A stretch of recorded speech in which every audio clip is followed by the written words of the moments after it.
Friends, welcome to our channel. நான் உங்கள் பிரியா பாலு. எல்லோரும் எப்படி இருக்கீங்க? நல்லா இருக்கீங்களா? நாங்கள் இங்கே நல்லா இருக்கோம். நீங்களும் நல்லா இருப்பீங்கன்னு நம்புகிறேன். இன்றைக்கி என்ன வீடியோ பார்க்க போகிறோம்னா, உளுந்த வடை, மெதுவடை வந்து நிறைய பேருக்கு வந்து கல் மாதிரி வருது, எண்ணெய் உரியுது, அந்த மாதிரிலாம் சொல்லுவாங்க.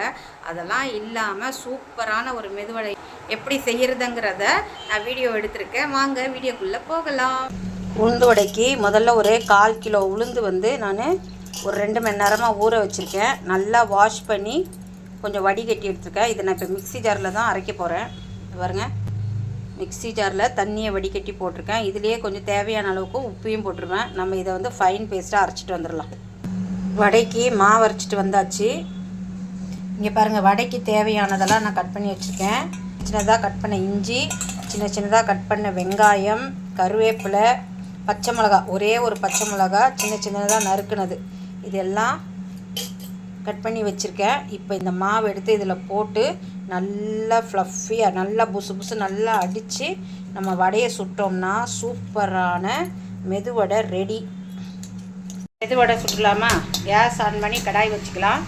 கடாய் காயணும், தண்ணி இருக்கக்கூடாது. காஞ்ச பிறகு நம்ம எண்ணெய் ஊற்றிக்கலாம்.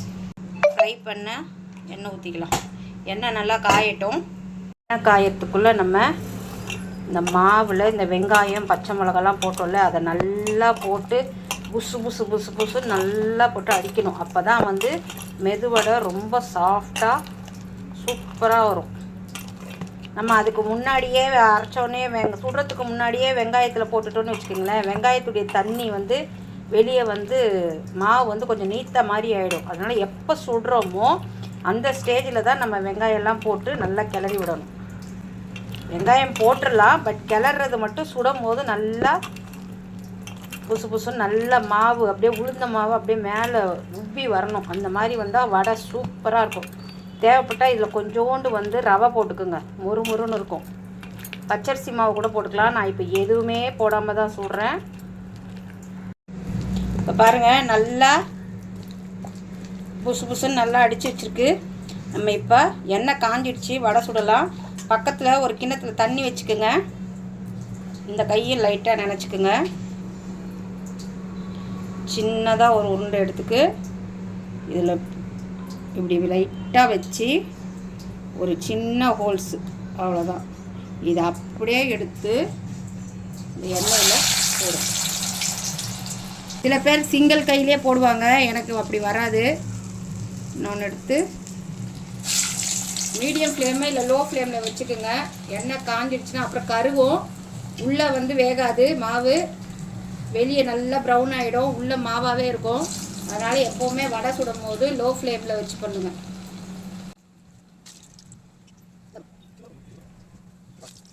லோ ஃப்ளேமில் வேகட்டும். அதுக்கப்புறம் நம்ம ஹை ஃப்ளேமில் வச்சு கொஞ்சம் திருப்பி போட்டுக்கலாம்.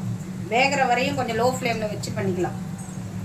லோ ஃப்ளேமில் வச்சுருக்கேன். இப்போ ஓரளவுக்கு வெந்துடுச்சு. இப்போ இதை நம்ம வந்து திருப்பி போட்டுடலாம்.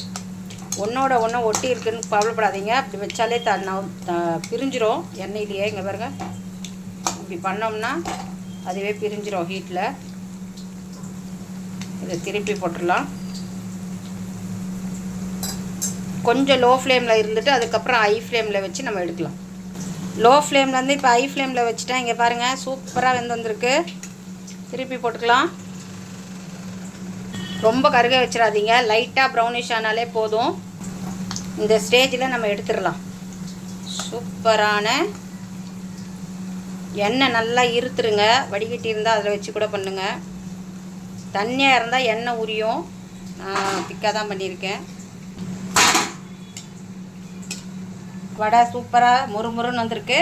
சூப்பரான மெதுவடை ரெடி. இந்த வீடியோ பிடிச்சிருந்தா லைக் பண்ணுங்கள், ஷேர் பண்ணுங்கள், கமெண்ட் பண்ணுங்கள். மறக்காமல் சப்ஸ்கிரைப் பண்ணுங்கள். பக்கத்தில் இருக்கிற பெல் ஐக்கானையும் ப்ரெஸ் பண்ணுங்கள். தேங்க்ஸ் ஃபார் வாட்சிங். நெக்ஸ்ட் வீடியோவில் பார்க்கலாம். பாய்.